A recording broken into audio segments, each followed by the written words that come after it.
এটা হচ্ছে লেকচার খুব সম্ভবত 7।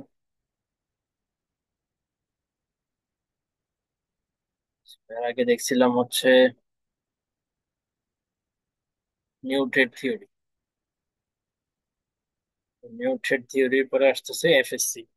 এফএসসি মানে হচ্ছে ফরেন সেলস কর্পোরেশন,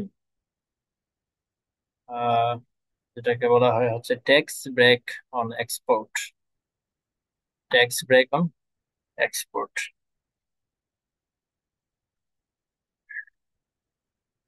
মানে ট্যাক্স কে ফাঁকি দেওয়া আর কি। ট্যাক্স কে ফাঁকি দেওয়ার জন্য একটা আহ উপায় আর কি। সো এফএসসি টা আসলে একটা tax law. Foreign sales corporation যেটা, এটা হচ্ছে FSC is a tax law, যেটা ট্যাক্স নিয়ে ডিল করে। বাট এই লটাকে অ্যাবিউজ করে ইউএস এর এরা হচ্ছে ট্যাক্স ফাঁকি দেয়। This is also considered to be the most controversial law ever made. এই যে লটা, এই লটাকে বলা হচ্ছে সবচেয়ে বেশি কন্ট্রোভার্সিয়াল। এটা নিয়ে অনেক কন্ট্রোভার্সি হয়েছে। This law was enacted in USA in 1971 as an income tax break for US exporters. এই যে একটা, এই একটা বানানো হয়েছে 1971 সালে as an income tax break, মানে ইনকাম ট্যাক্স যদি দেওয়া না লাগে এক্সপোর্টারদের, ইউএস এক্সপোর্টারদের, তাদের জন্য এটা বানানো হয়েছে। সো এই লটা অনেক, এটা নিয়ে কন্ট্রোভার্সি হয়েছে। তো ইউএস এর যে কোম্পানিগুলো আছে, বড় বড় কোম্পানিগুলা, তারা এই ল এর মাধ্যমে ইনকাম ট্যাক্স ফাঁকি দেয়। ফর এক্সাম্পল, বোয়িং যে কোম্পানিটা আছে, আগের এক্সাম্পল দেখছিলাম বোয়িং। বোয়িং হচ্ছে বারমুডাতে তার একটা সাবসিডিয়ারি ক্রিয়েট করে। ঠিক আছে, বোয়িং একটা কোম্পানি যেটা হচ্ছে এরোপ্লেন মনে হয় বানায়। তো ও কি করলো, ট্যাক্স ফাঁকি দেওয়ার জন্য বারমুডা নামের একটা দেশ মনে হয় এটা খুব সম্ভবত, যেখানে কোনো ট্যাক্স নাই। হ্যাঁ, ওইখানে কোনো ট্যাক্স দেওয়া লাগে না আর কি। সো ট্যাক্স হ্যাভেন বলা হয় এটাকে, বারমুডা, যেখানে কোনো ট্যাক্স ম্যাক্স দিতে হয় না। তো বোয়িং কি করলো, ওই বারমুডাতে একটা সাবসিডিয়ারি বানাইলো, সাবসিডিয়ারি ক্রিয়েট করলো, এবং ওইখানে দেখাবে যে, মানে ও হচ্ছে দেখাবে যে আমি আমার যে প্রোডাকশন এবং প্রফিট দুইটাই বারমুডাতে সংগঠিত করেছি। এটা বোয়িং হচ্ছে বারমুডাতে একটা সাবসিডিয়ারি করে, সাবসিডিয়ারির মাধ্যমে, সাবসিডিয়ারি করার মাধ্যমে এই জিনিসটা সে দেখায় যে আমি আমার যে প্রোডাকশন এবং কনজাম্পশন, মানে বোয়িং, বোয়িং এর যে প্রোডাকশন এবং প্রফিট, এই প্রফিট দুইটাই কোত্থেকে কোথায় হইতেছে, বারমুডাতে সংগঠিত হচ্ছে, আমেরিকাতে না। Age Bermuda is a tax haven, বারমুডাতে কোনো ট্যাক্স দিতে হয় না, সেখানে ট্যাক্স রেট জিরো অথবা very close two zero. So বোয়িংকে Boeing বোয়িংকে বারমুডাতে কোনো ট্যাক্স দিতে হবে না, অথবা দিলেও সে অল্প কিছু ট্যাক্স দিবে। ঠিক আছে, কিন্তু আসলে মেইন প্রোডাকশন গুলা কোথায় হচ্ছে, হচ্ছে কিন্তু ইউএসএ তেই। ও জাস্ট ট্যাক্স ফাঁকি দেওয়ার জন্য দেখাচ্ছে যে বারমুডাতে ট্যাক্স, ও বারমুডাতে প্রোডাকশন গুলা হইতেছে। ঠিক আছে, তো ট্যাক্স দিতে হবে না, অথবা দিতে হলেও সে অল্প কিছু ট্যাক্স দিবে। পরে বারমুডার যে অথরিটি আছে, বারমুডার যে অথরিটি, সেখান থেকে সে কি করবে, একটা ট্যাক্স সার্টিফিকেট নিয়ে নিবে।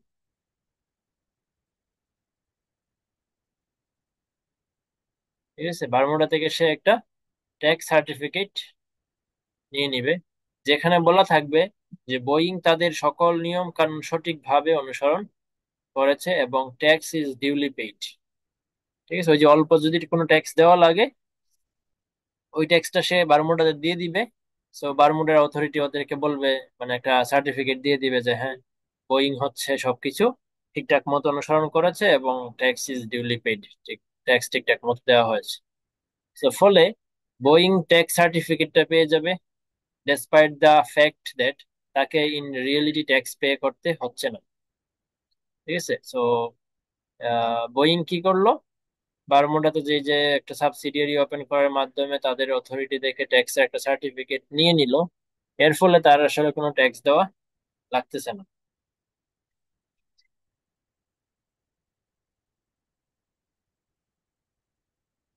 বারমুডাতে তার জন্য বারো ট্যাক্স অ্যাপ্লিকেবল হচ্ছে না। বোয়িং এই সার্টিফিকেটটা দিয়ে, এই যে সার্টিফিকেট যেটা পাইলো বোয়িং থেকে বারমুডা থেকে, এই ট্যাক্স সার্টিফিকেটটা দিয়ে সে ইউএসএ তে ডাবল ট্যাক্সেশন রিলিফ নিয়ে নিচ্ছে। মানে খুব সম্ভবত ট্যাক্স ফাঁকি দেওয়ার যে বিষয়টা, সেটাতে সে সফল হয়ে গেল, মানে ট্যাক্স তার দিতে হইল না। অর্থাৎ বোয়িং কে প্রফিটের উপরে আর কোনো ইনকাম ট্যাক্স দিতে হচ্ছে না, যেহেতু সে বারমুডা থেকে বলতেছে যে বারমুডাতে আমার প্রোডাকশন, বারমুডাতে আমার প্রফিট, আমি বারমুডাতে ট্যাক্স দিয়ে দিছি। সো তার ইউএসএ তে আর কোনো ট্যাক্স ম্যাক্স দেওয়া লাগে না। এভাবে বিভিন্ন কোম্পানিগুলা, ইউএস এর বিভিন্ন কোম্পানিগুলা এই যে ট্যাক্স দেওয়ার যে, না দেওয়ার যে সুবিধা, ট্যাক্স না দেওয়ার যে সুবিধা, সেটা তারা নিয়ে নিচ্ছে। ঠিক আছে। এটাই ছিল এফএসসি, ফরেন সেলস কর্পোরেশন ল। তো এটার এই যে লটা, এই লটার বেনিফিশিয়ারি কারা হচ্ছে? এই লটার বেনিফিশিয়ারি হচ্ছে ইউএস এর অনেকগুলা কোম্পানি। মানে এটা তো ইউএস এর ট্যাক্সই, মানে ইউএস এর লই। সো ইউএসএ হচ্ছে এই লটা বানাইছে আসলে মনে হয় এরকম সুবিধা দেওয়ার জন্য। ঠিক আছে। তো এই, এই যে লটা, এই লটার সুবিধা নিচ্ছে ইউএস এর 6,000 কোম্পানি। রেকর্ড কি হচ্ছে? সো 6,000 ইউএস কোম্পানি সেভ করছে 3.5 বিলিয়ন অফ ইনকাম ট্যাক্স। তার মানে ইউএস এর কোম্পানিগুলো এই সুবিধাটা পাচ্ছে। সেখানে বোয়িং সেভ করছে 130 মিলিয়ন, জেনারেল ইলেকট্রিক সেভ করছে 150 মিলিয়ন। এরকম অনেক বড় বড় কোম্পানি, অনেক ছোট ছোট কোম্পানি, সবাই এই ট্যাক্স লটার সুবিধাটা নিচ্ছে। উই নো দ্যাট ইউরোপিয়ান কোম্পানির সাথে মূলত কম্পিটিশন হয় ইউএস যে জায়ান্ট কোম্পানিগুলোর, মানে ইউরোপিয়ান কোম্পানিগুলাই হচ্ছে ইউএস কোম্পানিগুলোর মেইন কম্পিটিটর। এর ফলে যেটা হচ্ছে, এই যে এফএসসি লটা ইউরোপিয়ান কোম্পানিগুলোর বিপক্ষে চলে যাচ্ছে। ঠিক না? কারণ এই যে ট্যাক্স লটা, এই ট্যাক্স লটার অ্যাডভান্টেজটা ইউজ করতেছে কারা? ইউএস এর কোম্পানিগুলো। সো তারা হইতেছে ট্যাক্স ফাঁকি দিতে পারতেছে, তার মানে কি, যে এখানে তারা একটা সুবিধা পাচ্ছে। কিন্তু ইউরোপিয়ান কোম্পানিগুলা, যারা হচ্ছে এই ইউএসএ কোম্পানিগুলার কম্পিটিটর, তারা তো এই সুবিধাটা তাদের নিজ দেশ থেকে পাচ্ছে না। যার কারণে তারা হচ্ছে এখানে ডিসঅ্যাডভান্টেজড হচ্ছে, বা they are the first victim of this law. ঠিক আছে। তারা তাদের কম্পিটিশন বা মার্কেট হারাচ্ছে না। ইউরোপিয়ান যে কোম্পানিগুলো, তারা যেহেতু ট্যাক্স অ্যাডভান্টেজটা পাচ্ছে না, তো তাদেরকে বেশি দামে বিক্রি করতে হইতেছে। তো বেশি দামে বিক্রি করলে কিন্তু তারা মার্কেট হারাচ্ছে। এটার কারণে কি করছে, 1998 সালে ইউরোপিয়ান ইউনিয়ন ডাব্লিউটিও তে একটা কেস করছে যে ইউএস জায়ান্টস গুলা, ইউএস যে কোম্পানি গুলা আছে, তারা ট্যাক্স কে অ্যাভয়েড করতেছে অন্যায় ভাবে, ইলিগেলি ট্যাক্স অ্যাভয়েড করতেছে। এটা হচ্ছে ইউরোপিয়ান ইউনিয়ন কি করলো, ডাব্লিউটিও তে কেস করলো। এর জবাবে, ইউএস কিছু আর্গুমেন্টস দিয়েছে, কিছু আর্গুমেন্টস তুলে ধরছে যে ইউএস বলতেছে যে ইইউ তো সেম কাজটাই করতেছে। ইউএস আর্গুমেন্ট করলো যে শুধু আমরা না, আমরা যে ট্যাক্স ফাঁকি দেওয়া, ফাঁকি দিচ্ছি বিষয়টা এরকম নয়, ইইউও কি করতেছে, সেম কাজটাই করতেছে। ইনডিরেক্টলি সে, ইনডিরেক্ট ট্যাক্সের ক্ষেত্রে যেটা ইউএস করছে, ডিরেক্ট ট্যাক্সের ক্ষেত্রে, সরি, ইনডিরেক্ট ট্যাক্সের ক্ষেত্রে হচ্ছে ইইউ করতেছে আর কি। ইইউ জানি কেমনে জানি ইনডিরেক্ট ট্যাক্সটা ফাঁকি দিচ্ছে, আর ইউএস কি করতেছে, ডিরেক্ট ট্যাক্স ফাঁকি দিচ্ছে আর কি। সো ইউএস এটা আর্গুই করলো যে আমরা হচ্ছে ডিরেক্ট ট্যাক্স ফাঁকি দিচ্ছি, তো ইউরোপিয়ান ইউনিয়নও তো ইনডিরেক্ট ট্যাক্স ফাঁকি দিচ্ছে, তো আমরা সেম কাজই করতেছে। তো EU follows similar tax weavers on export, commodity ট্যাক্সের উপরে। ইউএস আরো দাবি করলো যে ইউএস এর সাথে ইইউ এর যে জেন্টলম্যান এগ্রিমেন্টটা ছিল, সেটা তারা একে অপরকে অ্যাটাক, যে ইউএস যে জেন্টলম্যান এগ্রিমেন্ট, যেটা মানে হচ্ছে যে একে অপরকে তারা অ্যাটাক করবে না, এই এগ্রিমেন্টটা ইউরোপিয়ান ইউনিয়ন ব্রেক করেছে। তাহলে ইউএস হচ্ছে এখানে দুইটা আর্গুমেন্ট করলো। একটা হচ্ছে বললো যে ইউরোপিয়ান ইউনিয়নও ট্যাক্স ফাঁকি দিচ্ছে, এটা একটা আর্গুমেন্ট। আর সেকেন্ড আর্গুমেন্টটা হচ্ছে যে বলতেছে যে জেন্টলম্যান এগ্রিমেন্ট যেটা ছিল সেটা হচ্ছে ইইউ কি করলো, ব্রেক করেছে। আরেকটা আর্গুমেন্ট করেছে সেটা হইতেছে যে এটা তাদের ডোমেস্টিক পলিসি, মানে ইউএস বলতেছে যে এটা তো আমাদের ডোমেস্টিক পলিসি, তো ইউএস কেন এটাতে ইন্টারফেয়ার করতেছে। এই লজিক গুলা তুলে ধরলো, কিন্তু ডাব্লিউটিও এই লজিক গুলাকে কানে নিল না। ডাব্লিউটিও এগ্রি করলো যে ইউ যেটা দাবি করতেছে সেটাই আসলে সত্য, মানে ইউ ইউ এর পক্ষ নিল আর কি। ডাব্লিউটিও ইউ এর পক্ষে রায় দিল, ঠিক আছে, এবং বলল যে tax break of USA was illegal. এরপরে বলতেছে WTO also suggested USA to revise the tax code. So WTO পরে ইউএস কে বললো যে তোমরা কি করো, ট্যাক্স কোডটাকে মানে ট্যাক্স লটাকে একটু রিভাইজ করো। সো ইউএসএ পরে যেটা করলো, ইউএসএ ট্যাক্স কোডটা রিভাইজ করলো না। ইউরোপের যে এক্সপোর্ট, ইউরোপ যে এক্সপোর্টের উপরে ভ্যাট রিবেট দেয় তার পরিমাণ হচ্ছে 25 বিলিয়ন। সো ইউএস বলল যে তারও এই অন্যায় করার অধিকার আছে to an extent of 25 billion. USA এখানে কি করতেছে, এই যে রিভাইজ করতে বলার পরে ও রিভাইজ তো করলোই না, ও পরে আবার আর্গু করতেছে যে ইউরোপ তো 25 বিলিয়ন, যে 25 বিলিয়ন পরিমাণ ভ্যাট ওরা কি করতেছে, ট্যাক্স ভ্যাট রিবেট দিচ্ছে।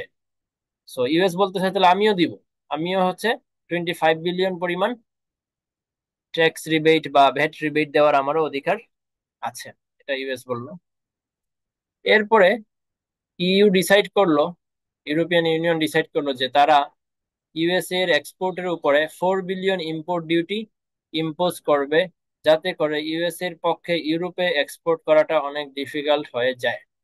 তো ইইউ এখানে কি হইলো, একটু রেগে গেল, রেগে গিয়ে বলল যে আমরা কি করব এখন, ইউএস এর এক্সপোর্টকে বন্ধ করার ব্যবস্থা করব। তো ওরা যেটা করলো 4 বিলিয়নের ইম্পোর্ট ডিউটি দিল, ইউএস এর প্রোডাক্টের উপরে 4 বিলিয়নের ইম্পোর্ট ডিউটি আরোপ করলো। This indicate an introduction of the biggest trade war of the world. So এর ফলে একটা ট্রেড ওয়ার লেগে গেল ইউএসএ এবং ইউরোপিয়ান ইউনিয়নের মধ্যে।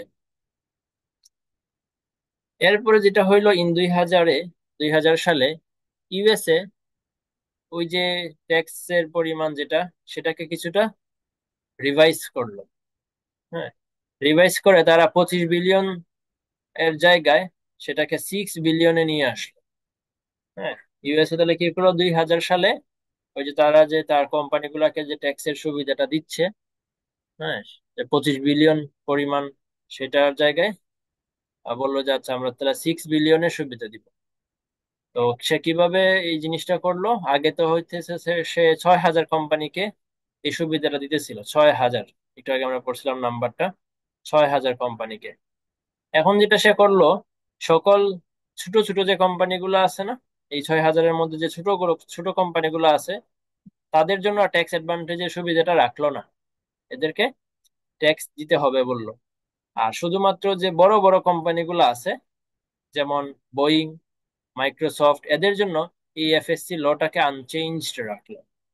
তার মানে বড় বড় কোম্পানিগুলোকে সে স্টিল এই সুবিধাটা দিয়েই যাচ্ছে, যেটা আসলে ইলিগেল, যেটা দেওয়া উচিত না। তো ছোট যেসব কোম্পানিগুলো এই ল এর বেনিফিশিয়ারি ছিল তাদেরকে এক্সক্লুড করা হলো। পরে ইইউ পারমিশন চাইলো ডাব্লিউটিও এর কাছ থেকে, যাতে তারা 4 বিলিয়ন ইম্পোর্ট ডিউটি ইম্পোজ করতে পারে। এখানে তো 6 বিলিয়ন, তাই না?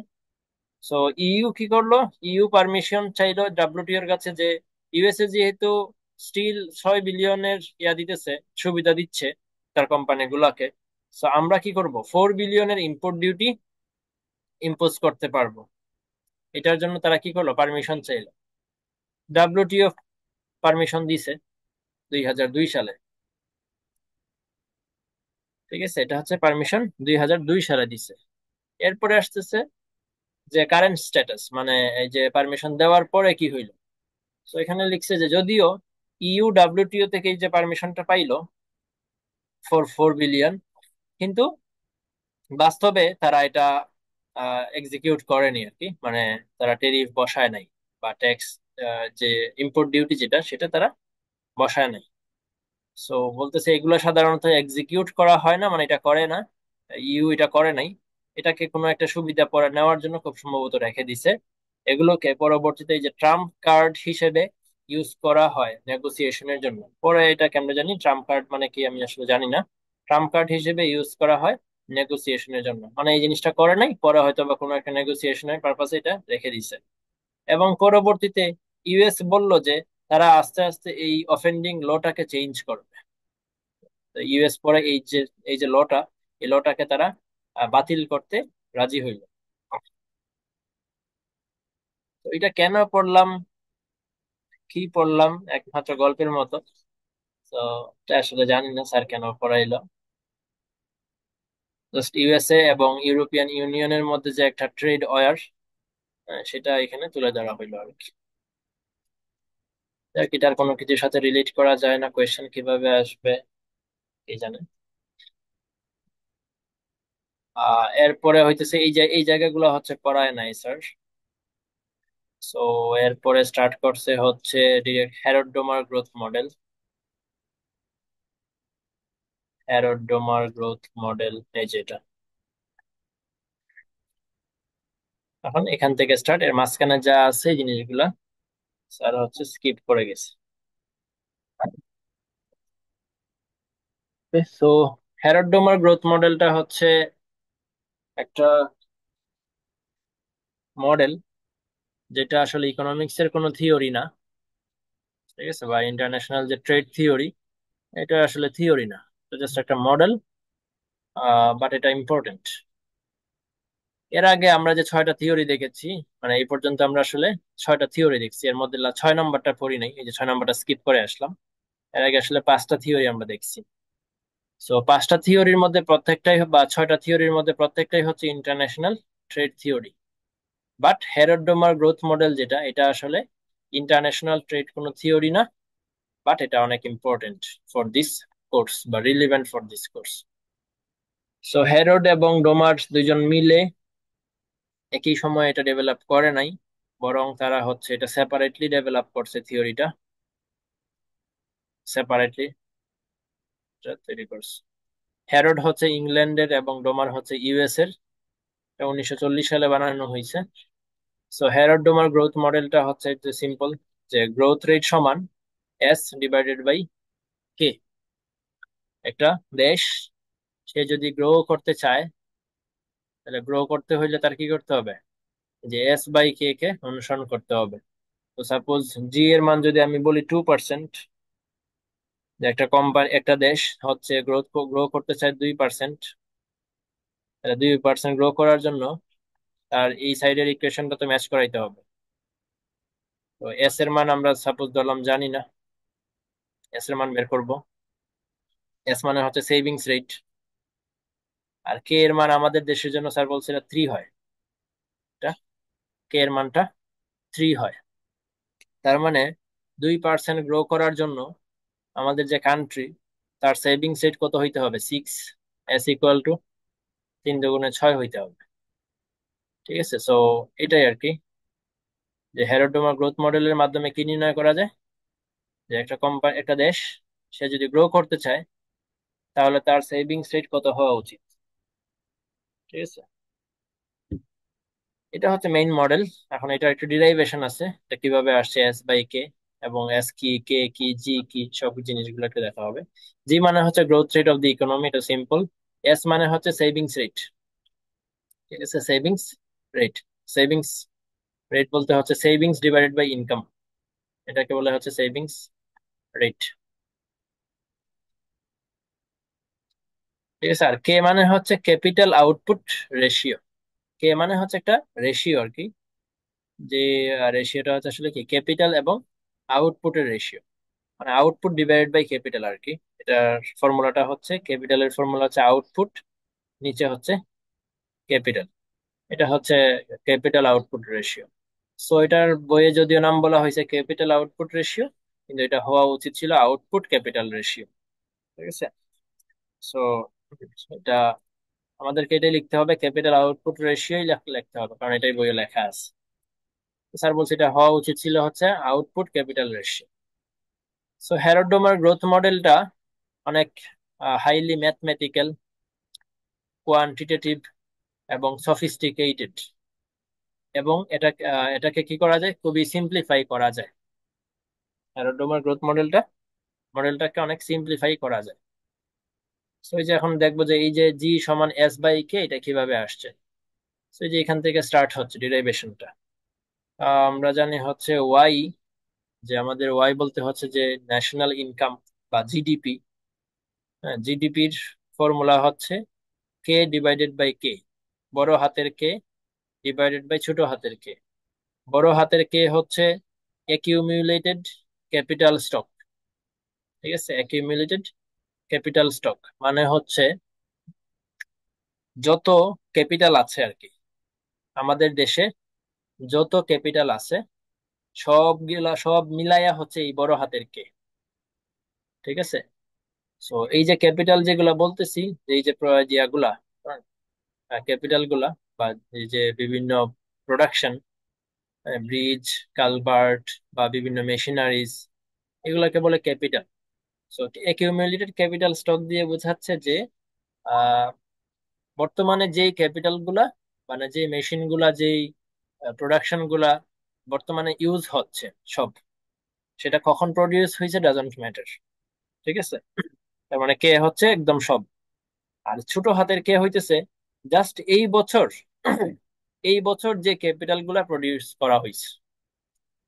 ঠিক আছে, তার মানে ছোট হাতের কে হচ্ছে জাস্ট এই বছরের প্রোডাকশন, এই বছরের কারেন্ট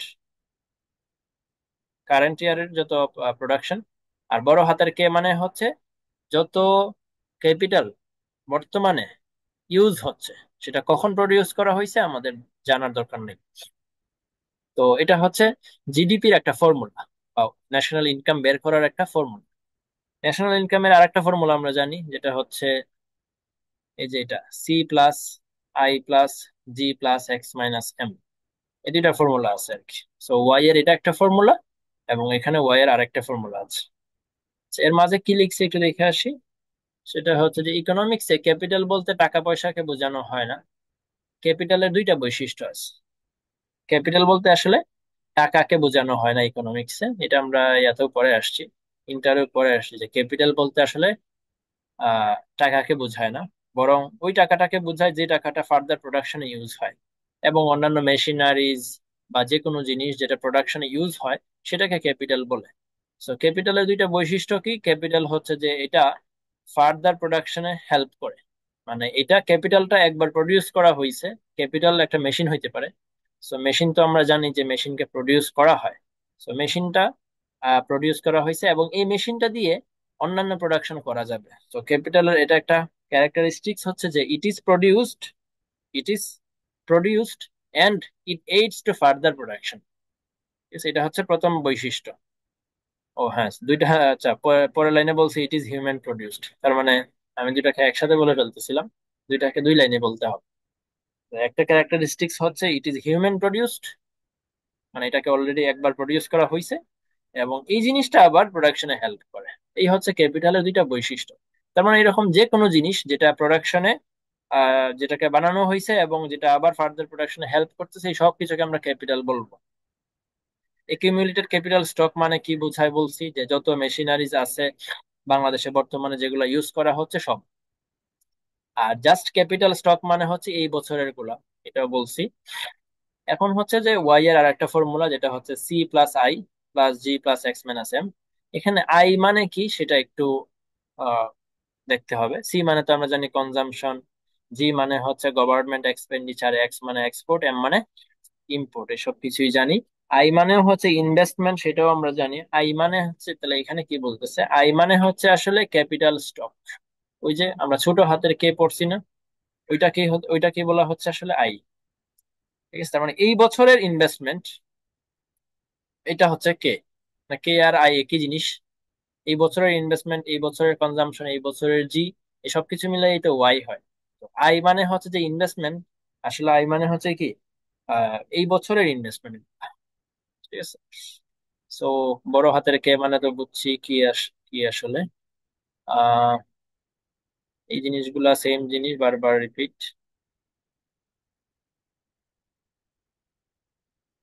ওকে। সো এটা আমরা পড়ছিলাম শুরুতেই, ওয়াই এর ফর্মুলা বলছিলাম যে ওয়াই এর দুইটা ফর্মুলা আছে, এটা একটা, আর একটা পড়লাম যে মাত্র এই যেটা C plus I plus G plus X minus M. এই হচ্ছে ওয়াই এর দুইটা ফর্মুলা। এখন আসি তাহলে ডিরাইভেশনে। এখানে একটা এক্সাম্পল দিয়ে ফেলছে আগেই, যে আহ, আমার জিডিপি যদি হয় 10,000, সো 30,000 হইতে হবে আমার কে। হ্যাঁ, যদি মানে হয় আর কি, যে আমার জিডিপি যদি হয় 10,000, আর আমার ইয়া যদি হয় 30,000, মানে আমার টোটাল অ্যাকিউমুলেটেড যে ইনভেস্টমেন্ট, ইনভেস্টমেন্ট যদি হয় 30,000, তাহলে আহ এটা রেশিওটা কত আসতেছে? 3 আসতেছে না? তাহলে রেশিওটা ছোট হাতের কে সমান কি দাঁড়াচ্ছে? কে বাই ওয়াই, তাই না? কে বড় হাতের কে ডিভাইডেড বাই ওয়াই। এটা হচ্ছে আমার কি, এই যে ছোট হাতের কে এর যে ফর্মুলা, মানে এই ফর্মুলাটা কিন্তু আমি একটু চেঞ্জ করলাম। এই ফর্মুলাটাকে আমি চেঞ্জ করে কে এর ফর্মুলাটা বের করলাম। তাহলে কে কে আমরা কি বলি? Capital output ratio. এই যে ক্যাপিটাল উপরে, নিচে আউটপুট। তো এটাকে কেন স্যার বলছে উল্টা, আমি জানি বুঝলাম না আসলে। এটা আমি আরেকবার হচ্ছে ঝামেলা পড়ছিলাম এখানে। এটা তো ঠিকই আছে, মানে হচ্ছে ক্যাপিটাল আউটপুট রেশিও। স্যার বললো এটা যে এটা ক্যাপিটাল আউটপুট রেশিও হওয়া উচিত না, হওয়া উচিত ছিল আউটপুট ক্যাপিটাল রেশিও। আচ্ছা, যাই হোক, কি নাম হবে না হবে এগুলো নিয়ে আমাদের চিন্তা করলে আপনার যে নাম আছে এই নামে আল্লাহ রহমতে আল্লাহ আল্লাহ ইয়াতে চালাই দিই। সো কে এর ফর্মুলা, এই যে কে এর মান বের হয়েছে কত? 3। সিম্পল, যে জিডিপির মান দেওয়া আছে আর আমার টোটাল কে এর মান দেওয়া আছে, সো ভাগ করে কে এর মানটা বের করি। আচ্ছা, তো কে মানে হচ্ছে আর একটা কথা স্যার বলছে, যে কে হচ্ছে এমন একটা রেশিও যেটা ওয়াই এবং এই বড় হাতের কে কে বা এই ইকুয়েশনটাকে ইকুয়াল করে। কে হচ্ছে এমন একটা রেশিও যেটা এই দুইটা ইকুয়েশনকে কি করে, ইকুয়াল করে। আচ্ছা, যাই হোক, এখন তাহলে ডেরিভেশনটাতে যাই। যেটা হচ্ছে এই যে একটা ওয়াই সমান কে বাই কে, আমাদের যে ওয়াই এর যে ফর্মুলা, সেটা দিয়ে স্টার্ট করতেছে। তো এখান থেকে আমরা কোথায় যাব? যাব হচ্ছে এই যে জি এর ফর্মুলাতে যাব। জি এর ফর্মুলাটাতে আসবো। তো দেখি কিভাবে ডেরিভেশন করছে। ওয়াই এর জায়গায় ওয়াই এর সামনে এবং এই যে এখানে মানে উভয় পক্ষকে ডেল্টা দিয়ে গুণ করা হয়েছে। তো change in Y equal to change in K divided by ছোট হাতের কে। আহ এরপরে উভয় পক্ষকে ওয়াই দিয়ে ভাগ করা হয়েছে। উভয় পক্ষকে ওয়াই দিয়ে ভাগ করা হয়েছে, তো change in Y divided by Y equal to change in K divided by Y. আর এই যে কে বাকি থাকলো না, এটা হচ্ছে এখানে লেখা হয়েছে 1/k।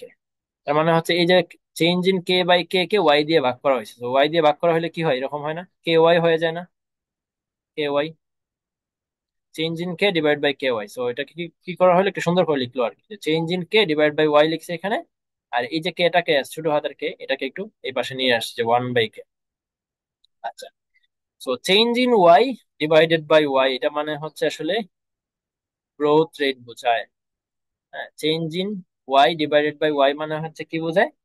গ্রোথ বোঝায়, ঠিক না? এটা তো সিম্পল এক্সাম্পল দিয়ে বলা যায় যে এই বছরের আহ আমার জিডিপি হচ্ছে 30, আগামী বছরের জিডিপি হচ্ছে সাপোজ আহ হয়ে গেল 50। তাইলে এখানে কতটুকু গ্রোথ হইলো? 20। তাহলে গ্রোথ রেট আমরা কিভাবে বের করবো? 20 মানে চেঞ্জ, এই যে 30 আর 50-এর যে চেঞ্জ সেটা হচ্ছে 20 ডিভাইডেড বাই আমার ইনিশিয়াল যেটা ছিল। তো এটাই তো হচ্ছে গ্রোথ কতটুকু হয়েছে এটা বের করার ফর্মুলা। তো change in Y divided by Y মানে হচ্ছে গ্রোথ, গ্রোথ রেট। আর এই যে change in K divided by Y, হ্যাঁ, তো চেঞ্জ ইন কে এটাকে বলা যায় ইনভেস্টমেন্ট। চেঞ্জ ইন কে মানে কি? ইনভেস্টমেন্ট। তো এখানে এস লিখছে কারণ ইনভেস্টমেন্ট মানেই হচ্ছে আসলে এস। ইকুইলিব্রিয়ামে আই এবং এস সমান হয়, আই ইকুয়াল টু এস হয়ে যায়। আচ্ছা, তো চেঞ্জ ইন কে মানে যে আই, এটা তো আহ, এটা বোঝা যায় কিনা দেখি আগে। চেঞ্জ ইন কে মানে হচ্ছে যে গত বছরের যে কে, টোটাল কে, এটা কিন্তু বড় হাতের কে, গত বছর সাপোজ আমার টোটাল ক্যাপিটাল ছিল, টোটাল মানে অ্যাগ্রিগেটেড বা অ্যাকিউমুলেটেড ক্যাপিটাল ছিল 50টা মেশিন সাপোজ। আর এই বছর, হ্যাঁ এই বছর চেঞ্জ হয়েছে, মানে এই গত বছর ছিল 50টা টোটাল, তো এই বছর 60টা হয়েছে। এই বছর 60টা হয়েছে, তার মানে কি এই বছর ইনভেস্টমেন্ট কয়টা, 10টা।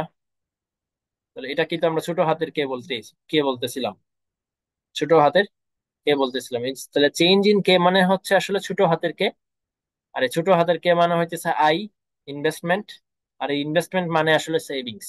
ইনভেস্টমেন্ট এবং সেভিংস ইকুয়াল হয় ইকুইলিব্রিয়ামে। এই যে ইকুইলিব্রিয়াম হতে হলে সেভিংস এবং ইনভেস্টমেন্ট সমান হয়। তার মানে কি সেভিংস এর পুরো টাকাটা ইনভেস্টমেন্টে চলে যায়।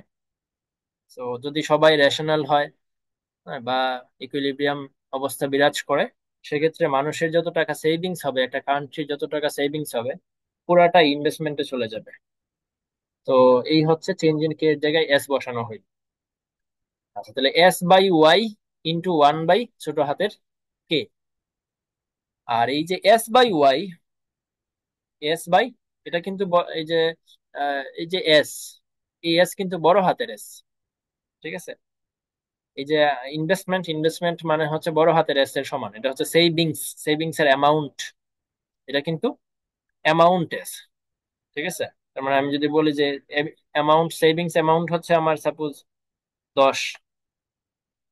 আমাদের যে কান্ট্রি, এই কান্ট্রি এবছর সেভ করলো 10 টাকা। আর আমার টোটাল জিডিপি, হচ্ছে 100 টাকা।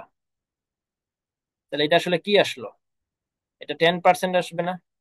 10%, আমি যদি এটাকে সেভিংস রেট বলতে চাই, তাহলে ইনকামের 10 টাকা আমি সেভ করতেছি, তার মানে আমার সেভিংস রেট কত, 10%। এটাকে বলে ছোট হাতের এস, যে রেটটাকে বলে ছোট হাতের এস। তাহলে এস বাই ওয়াই পুরাটা মানে হচ্ছে আসলে ছোট হাতের এস, ঠিক আছে।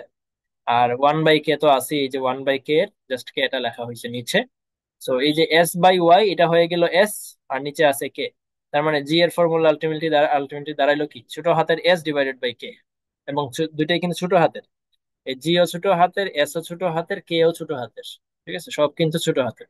এটাই আসলে Harrod growth model. So Harrod Domar growth model বলা হচ্ছে, নামটা কিন্তু হেরোডোমার গ্রোথ মডেল। যে গ্রোথ কত হবে সেটা এস্টিমেট করা যায় আর কি, যদি সেভিংস রেট জানা থাকে এবং কে এর মান জানা থাকে, তাহলে গ্রোথ কত হবে সেটা বোঝা যায়। আবার একটা নির্দিষ্ট পরিমাণ গ্রোথ যদি আমাদেরকে বলে দেওয়া হয় যে এত পরিমাণ গ্রোথ করতে চায় একটা কান্ট্রি, তাহলে তার সেভিংস কত হওয়া উচিত সেটা আমরা বের করতে পারি, ঠিক আছে।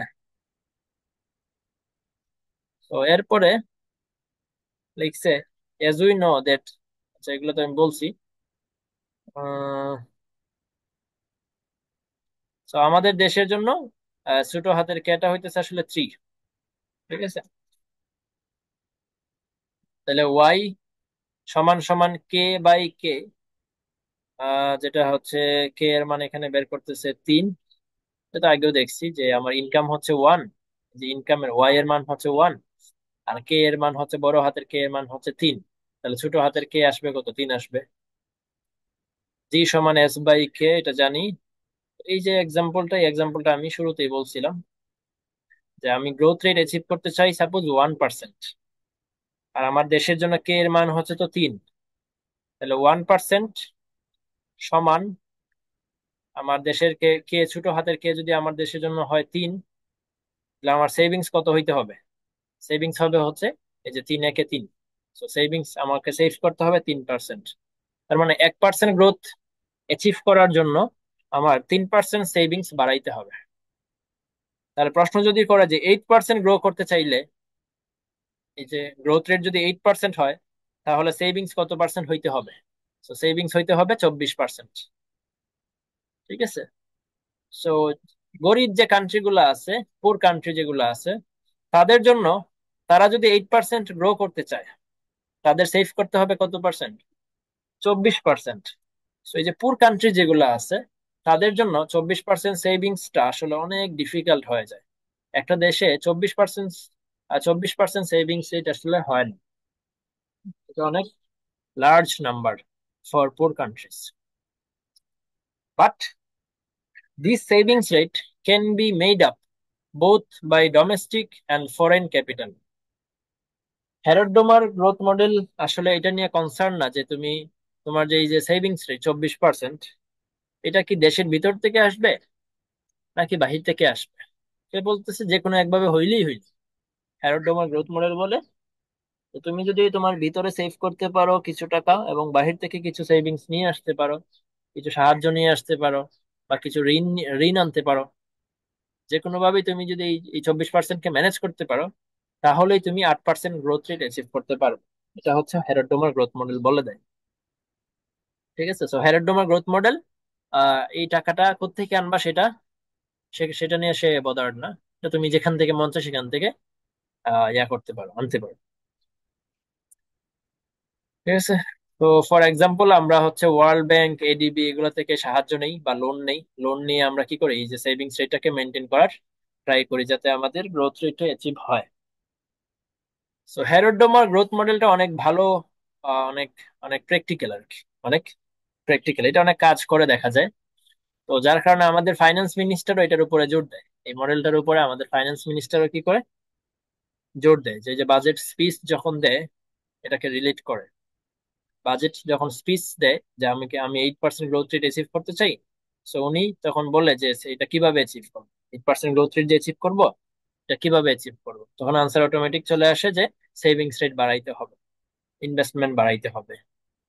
সো এই মডেলটা আসলে অনেক প্র্যাকটিক্যাল আর কি, এটা প্র্যাকটিক্যালি অনেক ব্যবহার হয়। এরপরে আসতেছে implication of হ্যারড Domar growth model. এটার ইমপ্লিকেশন কি?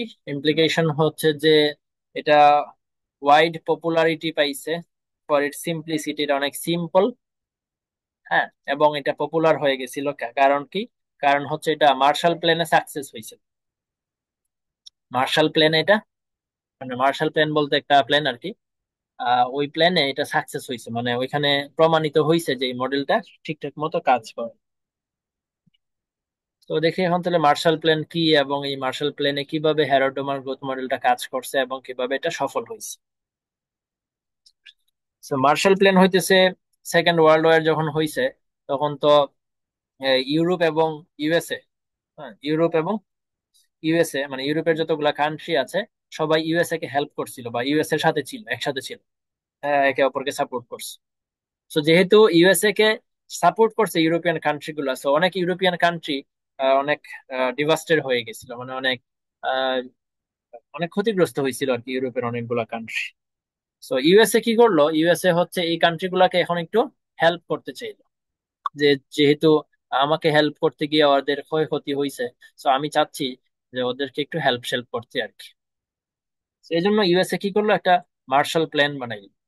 এই যে ইউরোপের যে কান্ট্রি গুলো আছে তাদের জন্য সে একটা প্ল্যান বানাইছে যে এদেরকে আমি কি করব, এদেরকে আমি হচ্ছে হেল্প করবো। ইউএসএ এরকম একটা প্ল্যান করলো। তো ইউএসএ কি করলো, প্রত্যেকটা কান্ট্রিকে হেল্প করলো এবং সে কোনো কন্ডিশন ছাড়াই হেল্প করলো। মানে ইউএসএ যে ইউরোপের কান্ট্রি গুলাকে টাকাটা যে দিল সেখানে কোনো কন্ডিশন ছিল না, মানে জাস্ট এমনি দিয়ে দিচ্ছে যে নাও তুমি তোমার যেভাবে মন চায় সেভাবে ইউজ করো। ঠিক আছে, এই কথাটা কেন বলতেছি, কারণ এটা এই মডেলটার একটা ক্রিটিসিজমের সময় একটু এটা কাজে লাগবে। তো এই জন্য বলতেছি যে ইউএসএ যে ইউরোপের কান্ট্রি গুলাকে যে টাকাটা দিল সেটা কোনো কন্ডিশন ছাড়া দিছে।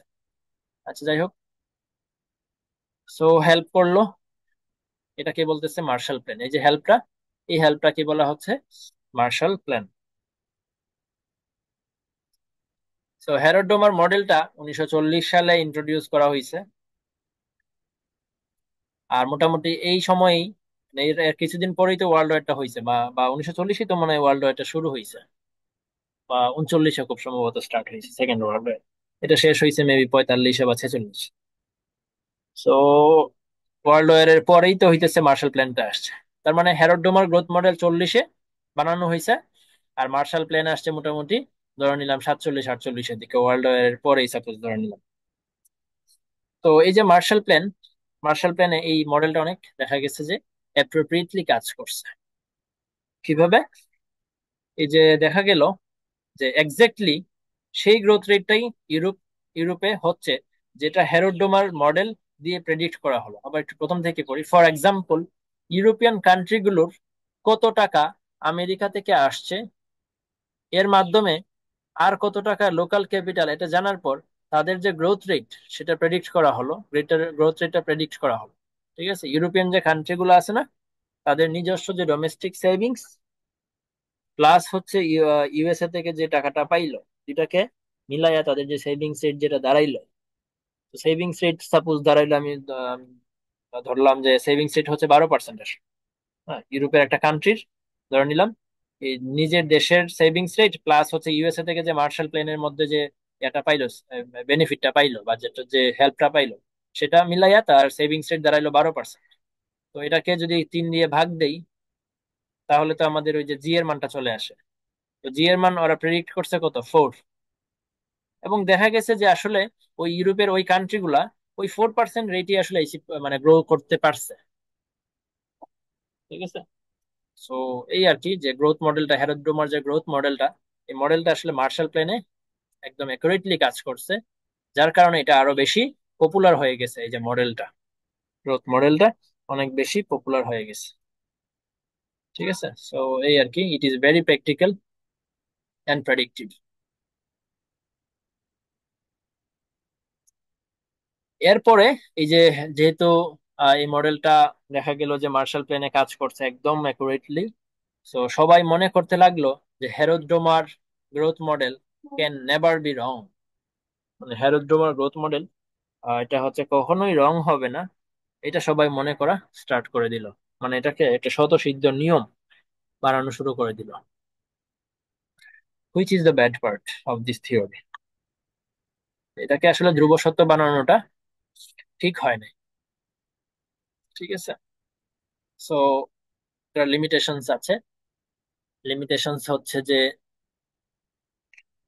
প্রথম limitations, economy suffering from structural rigidities. আমরা তো ওই যে স্ট্রাকচারাল রিজিডিটিস পড়ছিলাম না আগে, ইনস্টিটিউশনাল রিজিডিটিস। তো এরকম যে কান্ট্রিতে ইনস্টিটিউশনাল বা স্ট্রাকচারাল রিজিডিটিস আছে, সেখানে এই মডেলটা একুরেটলি কাজ করে না। ঠিক আছে, তাহলে এটা হচ্ছে একটা প্রথম লিমিটেশন বা প্রথম ক্রিটিসিজম, যে সব দেশে এটা কাজ করবে এরকম না। আসলে ইউরোপের কান্ট্রি গুলাতে কাজ করছে, ঠিক আছে, মার্শাল প্ল্যান তো শুধুমাত্র ইউরোপ কান্ট্রি গুলাকে নিয়েই ছিল। তো ইউরোপের কান্ট্রি গুলাতে কাজ করছে, এর মানে এই না যে এটা সব দেশে কাজ করবে। তো বাংলাদেশ, ইন্ডিয়া, এগুলাতে ইনস্টিটিউশনাল রিজিডিটিস বা স্ট্রাকচারাল রিজিডিটিস আছে। এই যে রিজিডিটিস গুলা থাকার কারণে হচ্ছে এই মডেলটা একদম অ্যাকুরেট হয় না। ঠিক আছে। সো দেখা গেছে ইন্ডিয়াতে এই জিনিসটা কাজ করে নাই। এই যে ইন্ডিয়াতে এটা দেখা গেছে আহ, কাজ করে নাই বিকজ অফ ইনস্টিটিউশনাল রিজিডিটিস। তাহলে এটা হচ্ছে প্রথম ক্রিটিসিজম, এটা সব দেশে কাজ করবে না। যে দেশে ইনস্টিটিউশনাল রিজিডিটিস নাই সেখানে কাজ করবে, এটা হচ্ছে প্রথম ক্রিটিসিজম। সেকেন্ড ক্রিটিসিজম হচ্ছে যে মার্শাল প্ল্যানে যে টাকাটা ওদেরকে দেওয়া হয়েছিল, এখানে এটা কোনো কন্ডিশন ছাড়াই দেওয়া হয়েছিল। ঠিক আছে, এই যে কন্ডিশন ছাড়াই দেওয়া হয়েছিল। কিন্তু যদি কোনো কন্ডিশন অ্যাপ্লাই করা হয়, মানে কোনো শর্ত দেওয়া হয়, এই যে ইউএসএ যে হেল্পটা করতেছে ইউরোপের কান্ট্রি গুলাকে বা করছে, যে ওই সময় কোনো কন্ডিশন তো দেয় নাই। যদি কন্ডিশন দিত, তাহলে হচ্ছে আবার এই মডেলটা ঠিকঠাক মতো কাজ করতো না। ঠিক আছে। তো আমরা যে আইএমএফ থেকে বিভিন্ন হেল্প নেই, আইএমএফ থেকে যে লোন টোন নেই, ওইখানে আসলে অনেক কন্ডিশন থাকে, এটা করতে পারবো না, ওইটা করতে পারবো না। হ্যাঁ। তো এই কন্ডিশন গুলো থাকার কারণে হেরোডোমার গ্রোথ মডেলটা আমাদের দেশে বা ইন্ডিয়াতে কাজ করে না।